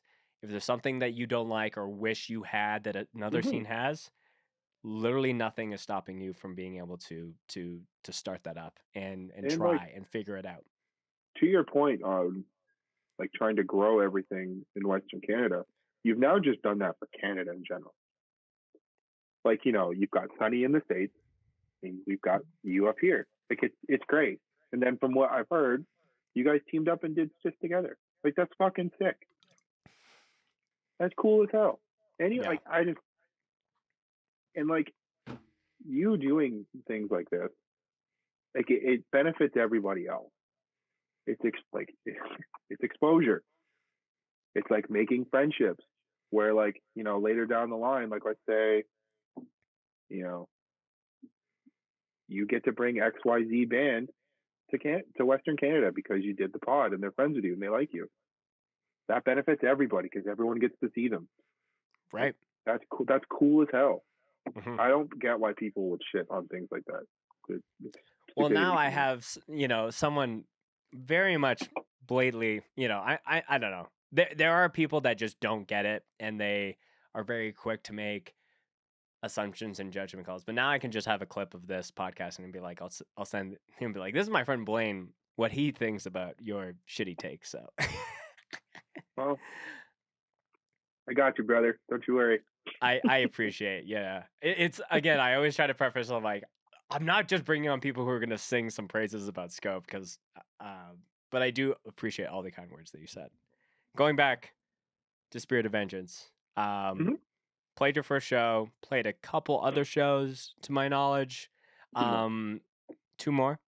What's on the horizon? New music, more shows. What's your 2023 early, 2023 looking like so far? We did those two shows in November. How do you want it to look? Yeah, we did those two shows in November. We got to open up for Death Before Dishonor. Fucking cool as shit. Those guys really liked us too, which was super cool. They were one of the first that we all got into, especially for our guitar player Tyler. That was like one of the big ones for him, so that was really cool. Then we got to play with Prowl, Canada's best hardcore band. I don't care what anybody says. Prowl is the king. God Facts. bless all those dudes. They're beautiful human beings. They write beautiful, fucking awesome music. And Cohesion played. Shout out Kyle. His band's sick. And then we got to play with Ethereal Tomb, which is like a doom band, which Elijah and I are just like love them. So that was super sick. Shout out to Alex in that band. He's doing a lot for the scene in Barrie. He's really trying, and I love all the effort that he's doing. And then our first show for 2023 is going to be Cohesion's EP release show. It's going to be us, Myland, Exide, I think they're called, Broken Vow, and Cohesion. We're currently recording this weekend. We're recording some new stuff. Mitch and Tyler are doing the drums right now. And then we'll do everything else in the coming weeks, and we'll get that out. The biggest thing that I would like to do with our band this year is I really want to play Montreal. Okay. So anybody in Montreal, hit us up. And then I'd love to come out to Western Canada. I really want to come out there and play. Like really bad. I've never been to Western Canada as it is. So like it would be like you need to pop your Banff cherry. It sounds like. Yes, I do. Purdue. Yeah, no, that's very sick. I I'll just say it. Why not? There's a fest that will be happening in Montreal. So sorry to Max if I'm not allowed to say this, but I'm I saying it think I anyways. know what So you're talking. I think I know what you're talking about. yeah. Well, the dates have been teased, but there's a fest that's happening in Montreal, and Scoped has been asked to film it, and we're just sorting out those Sick. details as well. So that's happening mid-February. Prowl, Desecrate. Sick. I don't honestly know the lineup, but I just know I've been talking to two members of those bands, so I would assume that both of them are playing. But I would hard agree that Prowl is the best band in Canada. You heard Full it here, stop. folks. Scoped You heard it exposure here. exclusive. From the Scope Man himself. But yeah, it's really cool. I know that, you know, I know that when the Eastern Canada Spirit of Vengeance plays here, and for people that were around for the Western Canada, it's almost like Spirit of It's gonna Vengeance be great. from our side should come back just to play a show with I y'all. told Nathan, I was like, "Yo, like we got to do it. Like just fucking do it at least once." I'm putting it out into the world and documenting on the podcast to hopefully push that forward. You posted like for the Scope Fest. There was like the poster of everything you filmed. The Spirit of Vengeance there. So many people said it to us. I'm like, it's not us. We haven't played a show yet. I don't think we even played a show at that point. And I was just like, yeah, That's we're really idiots. funny. Yeah. But it makes it so much funnier because it's Nathan's band. Mm-hmm. Because like, if Lauren it is was really just good a friends. random band, I agree. It wouldn't be as comical, but Like Lauren and my sister is friends with Nathan and all the Stepping Stone guys. So it's super funny. That's how like I became friends with them. Is from that. So it's just Nathan's a bit of a meathead. So it's just like so funny that like that's the two bands. So. Yeah, if that day ever comes, and Nathan, if you're listening and you need, because I'm not sure what the other guys are doing as far as band wise, I'll learn the demo to play that guitar wise. I want to make that happen selfishly. So if that day comes, bang my line. We'll make it happen.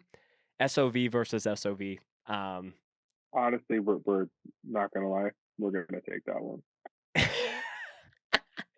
I like the confidence. So yeah, we'll take that. Yeah. Shirts off, carps off. Let's fight it out. Let's go. Yeah. It is cool though, because I think we were talking about this because Admission of Guilt has some beatdown leanings as well. I'm excited to hear that. Depending if I get music later today, it might be on Bandcamp tonight. But we're kind of just waiting. Well, it might be out by the time people are hearing this episode. But yeah, I'm excited for people to hear it. But I'm excited as well just to see more bands, Canadian bands, who are doing the beatdown style, because that is just, there's heavy bands. There's bands that have breakdowns that make me want to like commit mass murder, but beatdown wise, it's just like the two bands I think on the east and west side that like were doing that, but our bands no longer, were Slumlord and Sedition. R.I.P. Sedition. Rip. Can I just say something about that band? Of course you can. I showed that band to a friend of mine at Act Like You Know, and I was like, it doesn't sound like Tsunami, but it's got a similar mindset as far as how they carry themselves and some of that. And they were listening to it, and like, I love all the dudes in Tsunami. And these aren't my words, but this person's like, I think musically this is way more interesting than Tsunami. I'm I gonna felt say yes because my friends were in that band. Sure. And I got to experience the hype of that band here. So I feel like they were one of those gone too soon. Depending however you care about the the dismantling of that band, but I can't even imagine what the Eastern Canada hype around that was. Like, It was you it was know, insane. It really was. but also for the Western love when they came and did Wild Rose, because Mike is from Calgary. Hmm. It was like, holy shit, like this could be the next, No Warning. Like it could shoot up. I thought it Hmm. could have shot up that big.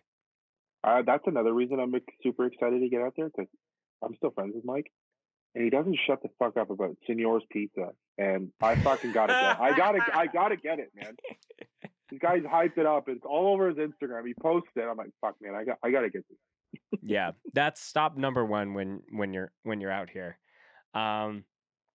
Another thing that I'm intrigued about, because when I send people the invite for the podcast, I'm like, is there anything that you want to talk about? And you were like, Batman, Lord of the Rings, or Star Wars. And I'm like, Or all all three. of those are fair game in my opinion. I Got a little specifically Batman logo right there. right. I think when I was creeping your Instagram, there was one caption that was just a Two Towers quote, I think. Yeah. Where it was like Riders of Rohan. It And I was like, was the speech at Minas Tirith in Return of the King. It's hard as fuck. very, very much so. All I could if I had AirPods in that day and age, and I'm fighting and I'm going to battle, I got Iron Age in my ears, I got Prowl in my ears, I got Eternal Champion in my ears, and I got Summerlands in my ears, and I'm cutting off everybody's head. This shit rocks. What is your favorite side character in Lord of the Rings? So not a main, but like someone that is involved, but they have a smaller role to play, but they're equally as So sick. who would that count as? Huh? Like who would that? So my pick, just to give you an Yeah. example, Yeah, give me an is example. is Lurtz, who is the head Uruk-hai in the Fellowship of the Ring. He's the one that has like the more. Yeah, he's the sick one. Yeah, he's the one that like has the fucking bow and arrow. Mm-hmm. Yeah, he like just so menacing. Hard as fuck. Yes. Hard as fuck. So I would put him on my list. Because I think orcs are kind of lame, but I think Uruk-hai are just, they're so cool. Like they're so fucking cool. Mm-hmm. Who's the one who leads the battle in the Two Towers at Helm's Deep? That guy. Yeah, pretty sure he speaks at the start of the movie. The guy who leads the battle. Like he's on the rock and the rain. He's like screaming and hollering his fucking head off. It's hard as hell. Like not that the guy. King of Rohan. Or is that who you're talking about? No, he's an Uruk-hai. At the Battle of Helm's Deep, when they first show up and they stop and they start like smacking the sticks on the ground, making all the noise, and he like does the charge. Oh, it's hard as shit. Yeah, I don't know his name specifically. That specific scene, I could watch it all day long. It's I would almost argue that the Two Towers battle is way better than anything in Return of the King. Yeah, like hard agree. I think Two Towers is the best movie. Mm-hmm. But like Fellowship is so close for me. The extended version specifically. Extended versions for all of them. Like I don't watch the normal ones. Yes. There's like when you watch the extended Fellowship thing, there's so many like key things for some reason they left out. Like even if it's like a little scene, it just makes so much more sense that it's there. And like I like that movie. I like the pacing of that movie. I like the fighting. I like the storytelling in that movie. I like the build up of that movie to other things. Like it's perfect. Yeah, like Return of the King has great like new, like all the new stuff that you see in that movie that you don't get in the first two, like it's still awesome, but it's almost like there's too much craziness, so it's like it almost like devalues a lot of it. There's things in the third that you want more of. Mhm. Like, I don't give a fuck about Frodo at this point. I know he's walking around somewhere. Give Right. me inside Mordor. Give me inside the Nazgul stuff. Like that scene where like Gandalf is explaining that Sauron hasn't unleashed his best soldier yet, and they Oh, put the Witch King? the helmet on the Witch King. Oh, Yeah, yeah. it's fucking sick. Like, give Yeah. me more of that. Give me Right. more lore in there. It's so cool. Yeah. Like even like all the are they called the Easterlings? Like all the elephant riders and hmm all that. Like I want more of that. I want just I another agree. scene of them assembling versus they just show up with these giant fucking elephants and then CGI Legolas like takes one down. Faramir would be my other pick. Yes. Thank you for bringing that up. I love Because him. when I did you do like like Warhammer and all that? I'm not Like big. I'm not huge on it. I've never was that nerdy, air quotes. yeah, sure. But I love Bolt Thrower. So like, yeah, my friend um Rob, he's in I all had that shit too. when I was in high school, I had the me and a bunch of my friends, we all like picked different factions for the Lord of the Rings version of that, and I chose hmm Minas Tirith, and I swear I spent hours just detailing all these Gondorian Rangers because I was like, hmm these characters are so cool. I need to just instead of just like taking some hmm silver and just slapping it on for Yeah, you want to make it Minas look Tirith. right. Yeah, but the Gondorian, the Rangers of Gondor, I felt like they needed more as well for their side of the story. But yeah, there's just so much I to pack in I for have a that. feeling we'll get that in Rings of Power. hmm Which, have you watched that? I started and then It's a fell slow, it's a off. slow fucking burn, but hmm brother, you gotta get to the end. Trust me. Okay, You're gonna yeah, go. it's. Wah! I think if I'm remembering correctly, when Colin was on the podcast, he was like, "This next episode that just came out is like crazy," and I've been like, that's been the thing that's been holding. It's like, okay, I need to like You go could through it. honestly just watch the last three. Like, I think you'd be able to get the gist hmm in the last three. There's something in the last one. Hey, you don't. You have no clue. Right. Like, you have no fucking clue. Well, maybe you do. Hey, I'm just a little slow. But when it hit me and they show it to you, oh, you're like, yeah. Right. If Spirit of Vengeance was gonna do a Lord of the Rings mock shirt, what creature or character would be on the front? What do you think best connects to that band?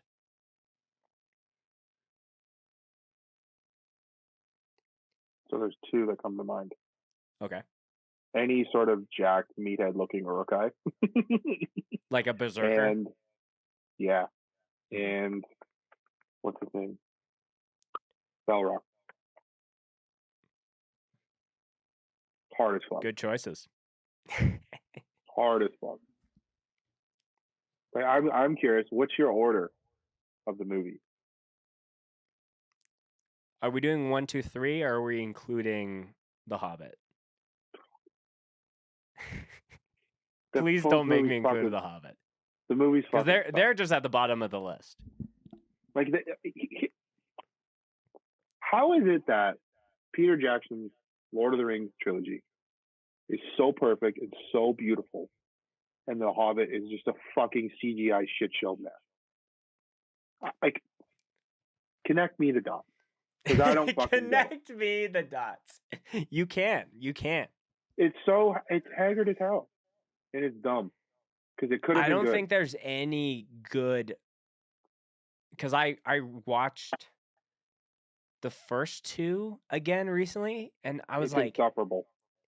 I like smog is not even enough, like Yeah, to save that. Not even the movie at the beginning where he's like, desecrating the town, and then he gets shot by the arrow. Like, not even the one where he's just having to die. Like that to me is the only. It's not even a saving grace. It's the only pro. Everything Here's else. my biggest fall off with that is I'm not a big Hobbit guy, so like I don't know if they're orcs or they're Uruk-hai, but they look terrible. Mhm. Like they look horrendous, and then like they're speaking in their language, and it's not even subtitled. So I don't know what the That's fuck they're very saying. weird to me as well. Yeah. So it's like this guy sounds hard as hell, and like I don't know if he's like actually saying pee pee poo poo in his language. Like what's he saying? like come on, give me something. Right. Okay. So you're asking my order for the main three. There really is no wrong answer, but what is your preference? And I think all of these are great. Mm-hmm. Well, they are. They're beautiful. Two Towers, Fellowship, Return of the King. Today, I'm going to agree. Probably next week, I would flip flop Two Towers and Fellowship. Like I flip flop with those two all the time. You would put Fellowship at the top? Mm-hmm. Like almost in order, actually. Okay. Return of the King is always third for me. It's the one I revisit the least for some strange reason. But there is like in the extended version, they give you a bit more in that where he goes into the mountain to find the ghost army, and I love that. Yes, that's the really extended really version cool. of that is, and I'm assuming people catch it, but there's that scene where they first get there and the horses are afraid of the mountain, and Aragorn is looking down the little path, and you can just slightly see it. That ghost is standing there going, "Don't you fucking dare come in here." yeah. He's giving him like that fuck off look. And then your brain starts to wander, like, oh, is he gonna go? Like, what's gonna happen here? And then he goes, and then he just like grabs him by the throat. Yeah, because in the I guess the standard version of that movie, does he go into the mountain and then just show up with all these ghosts out of nowhere? I think he goes in, and it's like the none but the King of Gondor can command me, and he does like the what say you thing, and then it just ends. Oh, okay. So there is And a then little bit versus just like, hey guys, check who guess but who like, I ran into. when they get out, he comes through the mountain, and he comes, he says, "We'll fight." Like you don't get that. You only get that in the extended version. Yeah. And same with the Mouth of Sauron. You only get in the extended version, which I would have loved to have more of that involved. Like you can't have this cool character and just give him like maybe 3 minutes, and then just get his head cut off. Like, come on. Yeah, yeah. I feel like it has the most action, but again, it's like the setup for Fellowship is so good, and I feel like the higher action the action points of that movie are almost like, I think it's like when when you can feel the stakes at what is happening, but it's like condensed. It's not like the world is ending. It's like, oh, like if XYZ happens, then like it's game over. So, In Return of the King, like the whole once Frodo's in Mordor, that's cool. Like where he actually has to put the armor on, he almost gets caught. You know, Gollum comes back, the fight with him and Gollum, like that stuff's actually pretty good.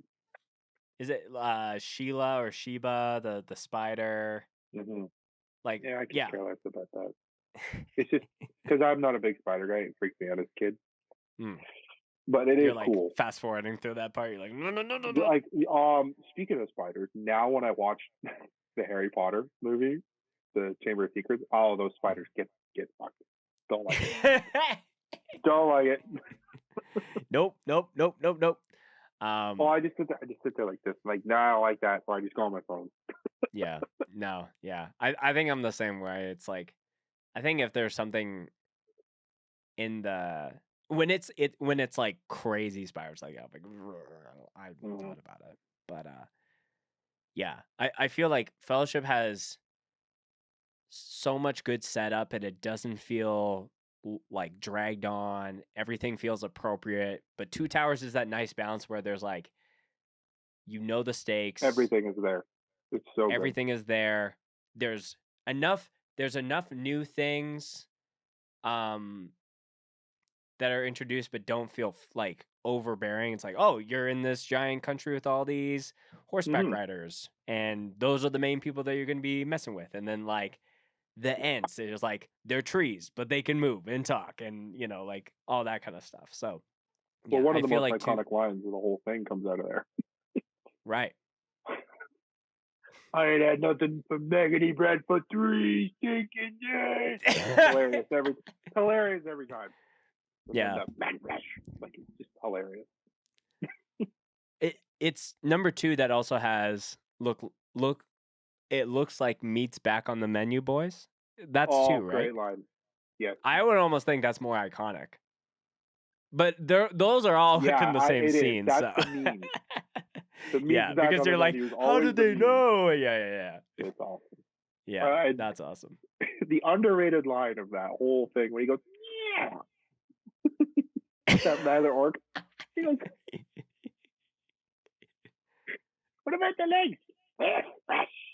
It's just so stupid. It's so funny. And it's just tossed in there, and it's like not supposed to be funny, right? But it is. So. Okay, maybe this is one of the last questions I can ask you. Your favorite Lord of the Rings meme? That one, meat's back on the menu. Meat's back on the menu. Or that's not a Gollum quote. That's a Urkai, or yeah. I follow this page called The Game, and it's game? usually like The Game, like gym stuff. Oh, and okay. It's usually horny memes, so it's pretty funny.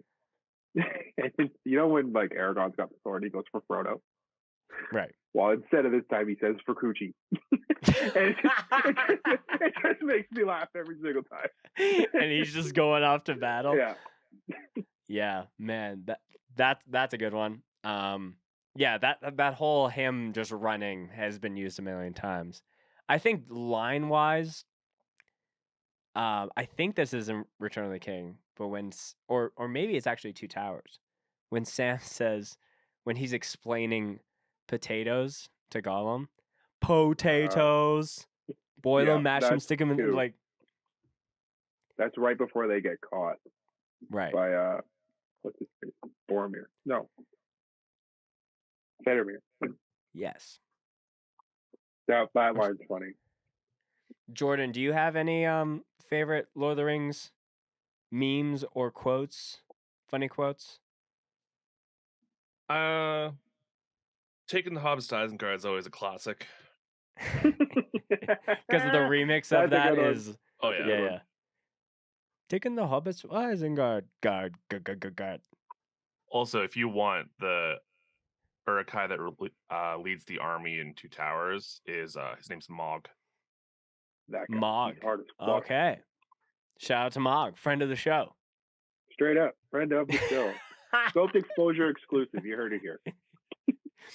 I think there's also, I've seen a video where it's like watching Lord of the Rings with someone for the first time, and it's it's the scene where they have the fight with the Mordor dogs essentially, and and Aragorn kicks the helmet or the head of that that's just severed, and then he starts screaming, and then the person's just like pauses it. He's like, so did you know? Because there's like he broke his foot. He broke his foot.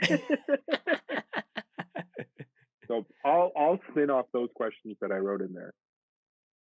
You give me your Star Wars order or your Batman. You pick, and we'll dive into one of those. Okay. I'm curious. Star Wars. I could talk about those things fucking hours. Yes. Let's do Star Wars, because I feel like Batman, to me, it would be including all of the past iterations of all the different Batmans. We can do either comics. But I don't feel knowledgeable enough to do that, so I would vote to do Star Wars. Let's do it. Floor is yours, brother. That's my line. I'm supposed to say that at the end of the episode. Okay. Oh, okay. Are we including main series movies or like solo flicks as well. Not solo. Whatever is the easiest for you. I will say I have not watched all of the Clone Wars for some strange reason. I know they're good. I've watched the one season where like you probably want to watch. I think I'm gonna say it's really good, anything but that is not a TV show. just movies. Yes, just movies. All right. Top of the list is Empire Strikes Back. Great choice. I would probably say New Hope under that. I respectfully disagree with your number 2. Okay. I would say Rogue One under that. Ooh. I think Rogue One is almost a perfect Star Wars movie, and that's giving Disney a lot of credit because that's like one of the, in my opinion, one of the good adaptations that they've done. I think they're like, wait, Rogue One. Are we counting the series as iterations? What do you mean the series? Like you said, like it's a good iteration of Star Wars, like from Disney. So would you count like just movies, or would you count the series too? I don't think I'm understanding what you're asking. Like you said, like Rogue One is a really good Disney Star Wars movie. Yes. So like I would say like The Mandalorian is perfect, and I would compare it as like I understand. It's just as good. I'm not including or thinking about those because I'm considering those as just shows.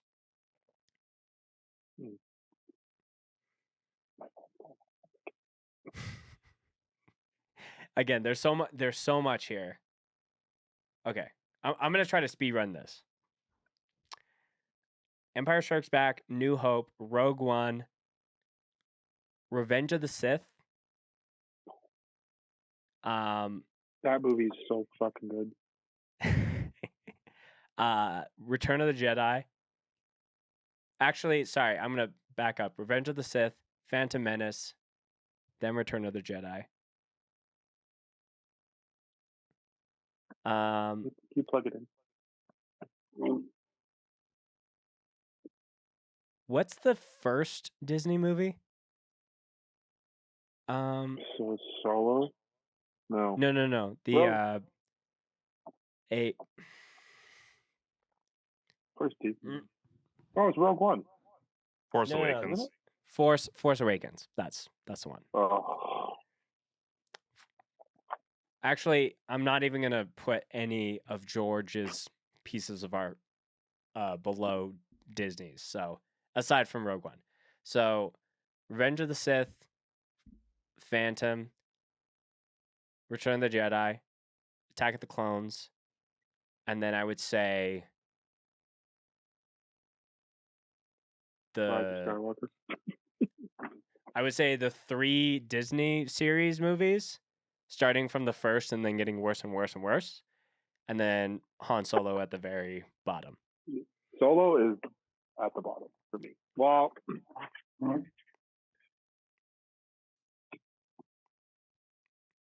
I think Attack of the Clones is arguably one of the worst movies of all time. Like it's fucking horrible. Like I don't know who greenlit that one. They need a little smack upside the head for that. But number 1 for me, this might be a hot take, but it's Revenge of the Sith. Interesting. Okay. Would you like me to explain it, or do you want to hear the list first? I do want to hear your explanation. Because it's that perfect segue into darkness. Mm-hmm. And you get to see him fully change, and why he changed, and why he becomes so corrupt and consumed by evil, when realistically he's just not that. Like once you see everything as a whole, you look at 6, like Return of the Jedi, and then you look at Revenge of the Sith, you feel so sorry for him that that's the path that he chose. But then when he's in his raging, you're like, oh fuck yeah, brother, slaughter everybody. When he's got the Sith eyes, it's like, oh, okay, fuck yeah, let's go. And I think Kenobi makes Revenge of the Sith better. Mm-hmm. because you see that fight, and it's got brought up on TikTok 1,000 times where he cuts his face, and you see like the lightsaber lighting. Whoever thought of that, you should win every award ever. It's such a fucking beautiful idea. Right. Where he's talking in Anakin's voice, and the blue light is on him, Mhm. and then it switches to Darth Vader, like that beautiful dark red, bright red, Mhm. and he's like, "I'm gonna destroy you," and he calls him Darth. Oh, Yeah. Did you also, sorry to add to that, the side of his mask that is yes, slashed in Kenobi is the opposite of what it was slashed in the in Rebels. Yeah, it was in Rebels when Ahsoka and him fought. I haven't seen Rebels, but I've seen that fight. Yes. Mhm. Okay, so we got Revenge of the Sith, number one. Number two is Empire, because that movie's just perfect. It's got all the '80s vibes in it. It's really good writing. It's a little campy, but it's like really good. Mhm. Number three, we're gonna do Return of the Jedi. Number four, Phantom Menace.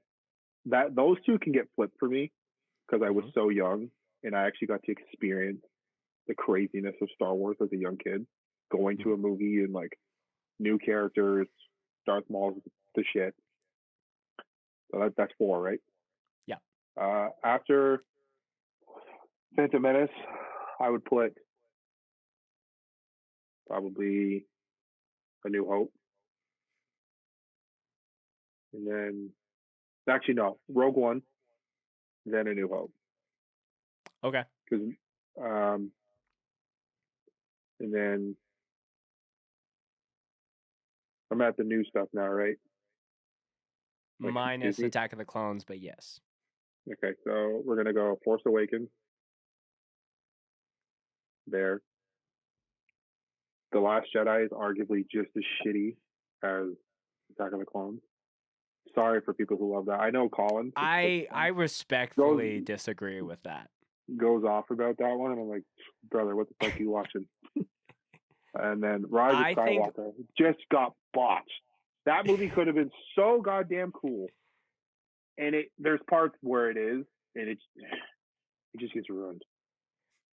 I think the biggest, the ultimate sin with Last Jedi is the very beginning of that movie. The whole like, okay, What we're happens at the back. beginning? It's like it's picking up right where we left from Force Oh, Awakens. okay. They're on the island, and Rey is giving Luke back his lightsaber, and he just tosses it. Like and like Mark Hamill has been like he's over Star Wars at this point, as far as how Disney, handled, the legacy of his character. But like because he realizes that the joke that to me was just better. like, what in the fuck is going on? And that I couldn't back any of that. The scene in that movie, Rob and I went to it like opening night. When Leia gets blasted into space, I could have walked the fuck right off. Like somehow she survives, and then like forced like throws herself into the ship. Get lost. It doesn't fucking happen. Go away. Fake news. It's so stupid. I hate that movie. And like Snoke was cool. They botched that. But the battle is sick. It's a good fight. But and like I did Isn't the majority of that movie though, aren't they just in a chase? The slowest chase ever? Yeah, it's like cat and mouse shit. Yeah. That's the thing I hated about the entire thing was it was like this cat and mouse, like low-key love affair. And then you finally get to do it and then he fucking dies. Like it's so stupid. It's like this is gonna sound crazy, but like I was like, oh yeah, man, he's gonna clap her cheeks at the end of this movie. Hell yeah, bro, he's gonna get it, and then he just dies.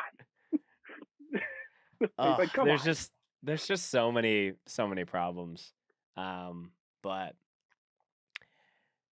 that's my what are you gonna do? My at least we got things like The Mandalorian, which is almost as good enough to be its own movie. The Mandalorian, whoever wrote that, fucking right. That when you see that X-wing come up, you're like, no fucking way we're getting this. And he just does exactly what Vader did in Rogue One. Oh, it's so sick. And like the whole like Ahsoka stuff and Boba Fett was really cool with Luke. I really enjoyed that. Boba Fett kind of was a bit of a miss for me. I feel like it was like diet Mandalorian, which is so weird because Boba Fett was one of the most beloved characters prior to that show. I agree.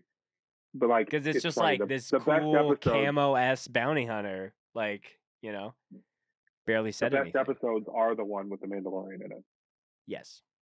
Like that speaks. Move over, Boba. Mando's in. Straight up. And like Grogu or Little Yoda, I think he's hanging up there. It's cool little character. My little guy loves him. He's obsessed. He's in a big Squishmallow phase. Those big like stuffed animals. So I'm gonna get him. Hopefully he doesn't hear this. But he was.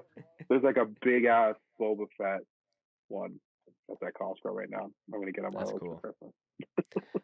Well, Blaine, I felt like we have hit so much hardcore stuff. We've hit so much nerdy stuff. It's just been 2 hours of just like That was a fast 2 hours. Yeah, very much so. Obviously, all your links to everything. Got a couple questions before we wrap up the episode. Favorite Mosh related story that you would like to end the I always think about this. I'm like, fuck, I could list so many. So again, that's anything that's first to your head. Could be wholesome, gruesome. You did it, happened to you. It was just happening at a show that you were at. Whatever's first to your dome. Okay, there's like so much running through my head. Okay. So this is gonna sound corny as fuck, but my sister can attest to this one. This is back when I wasn't straight edge. So I was at a rock fest in Montreal. Wasted out of my mind. I'm hammered pitting all day. And a data remembers playing, and no one's really pitting. And they start to play second stop. And a bucket list thing for me was to open up a fest. Like get everyone to start pitting, and I did it. Like, I mean, like, this huge fucking thing happened. I was like, yeah. That's one that comes to mind. Getting hit by certain people in the States has been awful. From Dom from Simulacra, I swear to God, I thought he broke my rib. The one time at United Blood. Moshing till late to rest, that This Is Hardcore was fucking insane. I thought I was gonna die. Things I've seen, scary wise. One of the most scary things I've ever seen was Jukai at United Blood in 2017. That shit was fucking nuts. Dead and Dreaming at the same fest, same year. Great band. If people don't listen to them, please go listen to that band. They're very cool. Dead and Dreaming? Oh, Dreaming. Okay. Yeah, they're very sick. It's hard as hell. Disembodied. This Is Hardcore in 2017. It's nuts. And Jesus Peace. In the last This Is Hardcore, I think it was 2019. That shit was like straight up like a fucking war zone. And it was like, I think like that year they moved the back gate up. So like that area was a little more enclosed. It was great. Well, if you watch the set, you're like, fuck, this is nuts. Like, that's another thing. Like, if you're watching it on a TV and you go, fuck, this looks nuts. When you're seeing it with your own eyes and you're there, it's 10 when you're there. Yeah, exactly. Like, that Hands of God one from LDB, it's like a fucking prison riot, and it's on TV. Like, I can't even imagine what it was like there. I was like, man, I'd love to be in this. Right at the front, get my shit rocked every 5 minutes. Right. Yeah. But then things I've done. This is the mosh montage. So Oh, many. there's so like I always listen to the pod. I'm like, what the fuck would I answer? So I was like, I'm gonna Right. try to knock off everything. The Hold Your Ground this year when Momentum did the what's the song? Relapse Breakdown. I acted like a piece of shit, and everyone knows it too. So shout out to that guy who got in a fight with me. Like a low key little scrap. There's like a couple angles where like I come across and I like whack someone in the like side like right here, and then you get the fuck that guy in the jersey. If I was there, I'd have knocked his lights out. You wouldn't have done shit. Shut the fuck up. So next, and then there's like this nether angle where Mitch is coming this way and I'm going this way, and Mitch ducks right at the right point, or I would have took his head off. But he punches me in the jaw, and then I come back, and you just see my arm go like this. I cocked right back to it, and I just hit everybody. Just being an absolute meat cart. Yeah. Marching's fun. It's awesome. I can talk about if you that. didn't know, now you know. Yeah. Come to a show, get hit people, get involved, start a band, book a show, follow every band on Instagram, support them. Do what you got to do. I love all those things. Said all the great things before I asked if you had anything to plug or shout out. Obviously, all the links to you and your band will be in the description in the show notes. Highly recommend people to go check out Spirit of Vengeance. But yeah, anything you want to end on, Blaine, before we say goodbye? Special shout out to dudes in my band. We got the Res Dog Tyler. We got Mitch. We got Elijah. So shout out to those guys. I love them. Thank you for letting me be in a band with you. It's dope. Shout out to everyone who's been coming out to shows recently, getting our scene popping off. Shout out to the guys at Steel City. They're doing great stuff. Shout out to like Russ, Stylone, Gavel, Cohesion, Reality Denied, Mile End, fucking Prowl. Everyone doing things. It's beautiful. Keep it up. Let's just keep going, baby. That's all I want to do. I love that. Let's just keep going, keep the train rolling. Really excited, and honestly, just I didn't think it would ever happen, but to be witnessing the correlation of just like more bands from Eastern Canada wanting to come over to the West and vice versa. Please. That's very get your exciting. ass back here. Let's go. I'll be there soon, bro. Don't you worry. Don't you worry. Blaine, again, thanks for coming on the pod, bro. This has been a really fun chat with you, and learned a lot, and just got to shoot the shit, and it was hella fun. It was fun, man. Thank you very much for having me.